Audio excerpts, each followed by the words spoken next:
They're hired by DepEd, expecting us to know everything already. I just remember this one.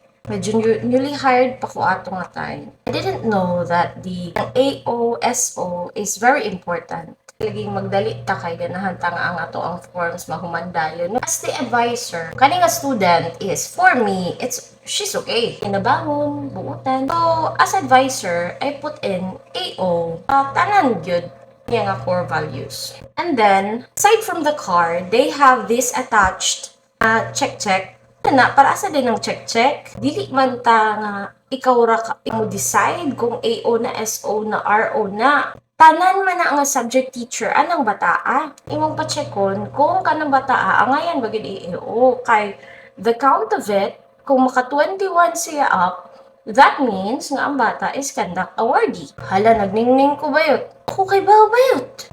Wala lagi ko na-inform, ana. Sa kadaghan sa task, I know, na-miss out sa ito na ako katong part. Nga nung wala ko ni-check og DepEd order. Ako agyo sayo. Pero hopefully pud no nga kanang if newly hired bitaw ta, i-orient pud ta og ka ng mga inaana nga mga butang ay kanang mga do's and don'ts. Kahay ka ng documentary nga mo kay maski ka ng mga old teachers na aghapon na sila yung mga wala nahibaw-an gyud based on the DepEd order nga unsay proper.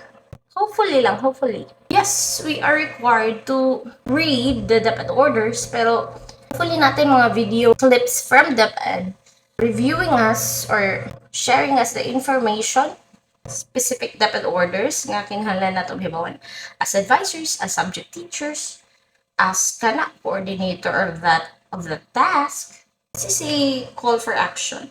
Using niacinamide set already at my day cream, and now I'm putting in sunscreen for my face. Ang body sunscreen ako na siyang gibutang last ang face kaya of course napamantay specific steps before ang sunscreen. Start your skincare journey with me. Shaky Cosmetics!